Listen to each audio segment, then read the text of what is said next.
Doing some pull today.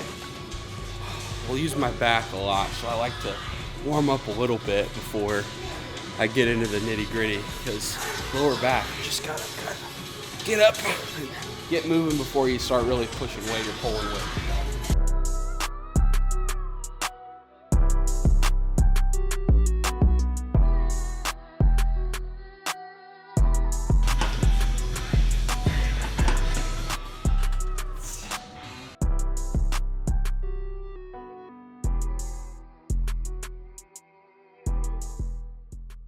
I don't do the gym to be a fitness influencer or a bodybuilder or anything like that. Like, main goal with this is really, honestly, the mental side of it. Like, this is just kind of my escape from everything going on, just to clear my mind and just not think. Also, just like, this is your temple, like your body, you're gonna take it with you the rest of your life. So I think health is wealth. So it's hard to do it when you're on a budget, but just doing anything you can to help yourself in the future in your 20s, I'm trying to do that.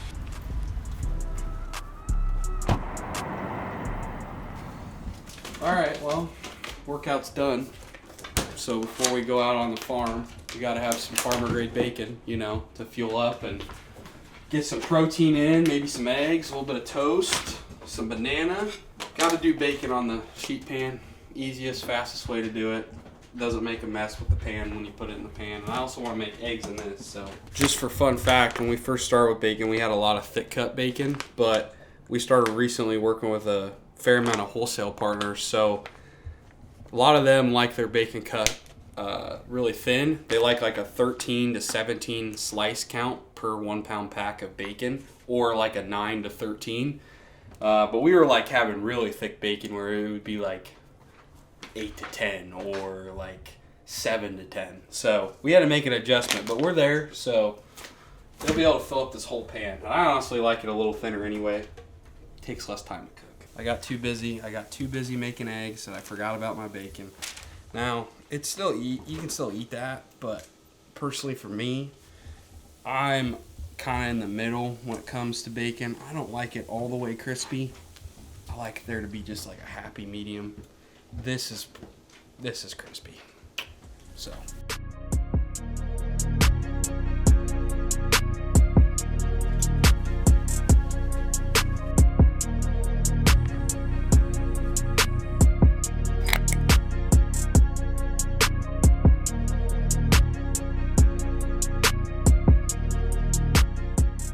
Family's been doing this for 3 generations for the 6 that we've been here on this family farm. And so we've been raising pigs for, like I said, 3 generations. This is our 42nd group of pigs that we raise in these hog barns that we have on the farm today. I know the struggles that farmers are going through here in America, family farms, sustaining the operation, you know, keeping it intact for the next generation and keeping family farms alive. Quite frankly, farmers are sick of being a slave to the commodity market. They have no control on their profit margins. They have no control of their own destiny. And so that's a big reason as to why I started Farmer Grade.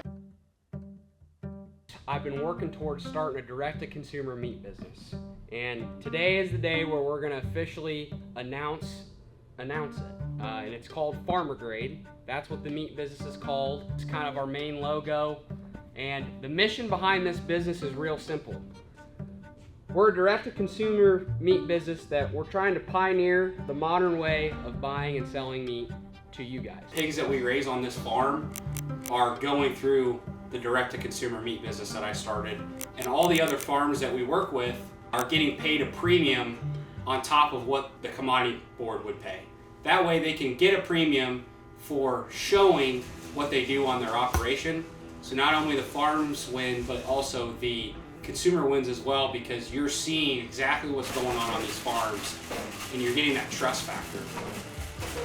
So we're getting about 1,300 pigs today. So the first kind of step of that is getting them off the truck. We're going to put about 55 pigs to a pen. So I'll run them off the truck, run them into the north room, and then run them down on what we like to call our fast alley. And that's where I'll count all these pigs.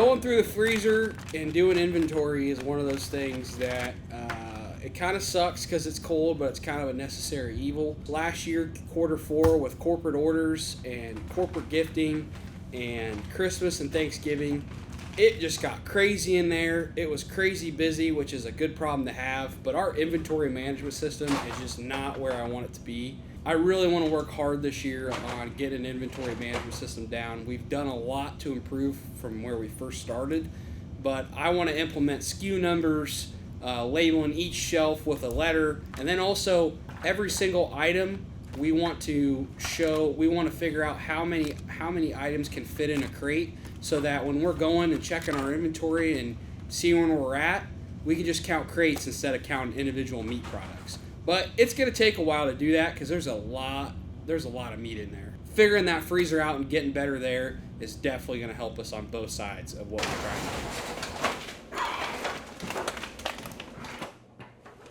do. I would say the most popular item that moves in and out here the most would definitely be pork chops and bacon, and then filet mignons, ribeyes, New York strips, T-bones. I mean, you can never have enough of those main steaks on hand, and bacon and pork chops. But I would definitely say our heavy hitters are those main steaks and the pork chops and the bacon. By far our best sellers.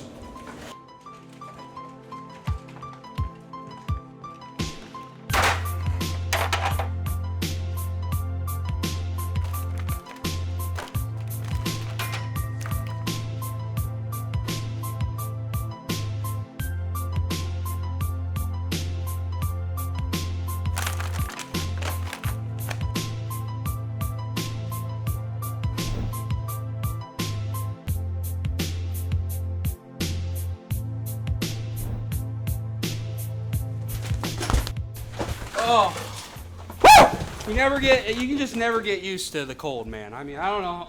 You can be in there as much as I've ever been in there, and you still will be freezing your nuts off. Whew. It's always a relief to come out of there, though. So this is one of our boxes. This box took some work to get dialed in, but overall, really happy with how it all turned out. When you put the red tape on the top of this, it almost looks like a Christmas present because you have the red tape on the bottom and the red tape on the top. So holiday season, it looks awesome. But when I first did our first ever launch with boxes, they were designed just like this, but I bought the boxes from Pacola was the name of it. Pacola. What are you doing? Breakfast on the Blackstone. Courtesy of what? Farmer grade, baby. Got some farmer grade bacon. Today is a big day. Really exciting day. We've been working on something behind the scenes for a couple of years now. Any direct-to-consumer company out there that has heavy products, do not buy boxes from Pacola because the weight that those boxes can withstand, not very good. A lot of the boxes on our first ever delivery of our first drop ever, the boxes showed up at customers' doors, absolutely destroyed. A lot of refunds, but it was a really good learning moment. So from then on, we got boxes from a really good supplier. Really proud of the box that we have today, and we also have two sizes of boxes now, a 14 cube box and a 12 cube box. Yep. 1 package of fajita meat. Yep. 1 package of bacon. Yep. 2 packages of burger patties. Wagyu or regular? Regular. Okay. And 2 packages of I'm broth. feeling more optimistic about the pork though. Let's figure that out. So continue with the beef talk, but I just want to get that thought out to you to think on and see if you can figure it out, because I think we'll want to sell it if we get any, whether it's Behringer's, whether it's Piercy, whether it's whatever, we're going to probably want to offload that ground beef. I appreciate you working on that Super Bowl thing, man. That makes things awesome. I say it a million times, the forecasting thing, I know we can't really give you shit right now, but if you have the process of how you're going to do that figured out, that'll make once we have the system for the inventory, you're able to just take it, run with it right away. But yeah, Slack is one of those things, guys, that if you don't have time for a call, put it in Slack. You know what I mean? We can really conversate there throughout the days. you know, if we don't have time to necessarily get on a call, you know what I mean? So use that platform more, understand it. So that's all I got for you guys. But appreciate you guys. So we'll talk next week or whenever you guys reach out. So sometimes you wonder how well you lead meetings. You know, it's one of those things that you're just like, God, am I leading them in the right direction? You know what I mean? Am I giving them enough stuff to do? Am I talking too much? Am I not talking too much? It's all things you got to kind of figure out as you go. I mean, it just makes you smile, doesn't it? That right there will make a man smile after a long day of doing stuff. Nothing will make a man's heart feel full than a 16-ounce American Wagyu ribeye. All right, we got Kiowa here. He's going to give us a non-bias taste test of the spread we got going here. Video man here, what do you think? We're going to judge appearance first. Appearance is pretty good. Nice grill marks. Smell is very good. Nice pink center there. Yeah.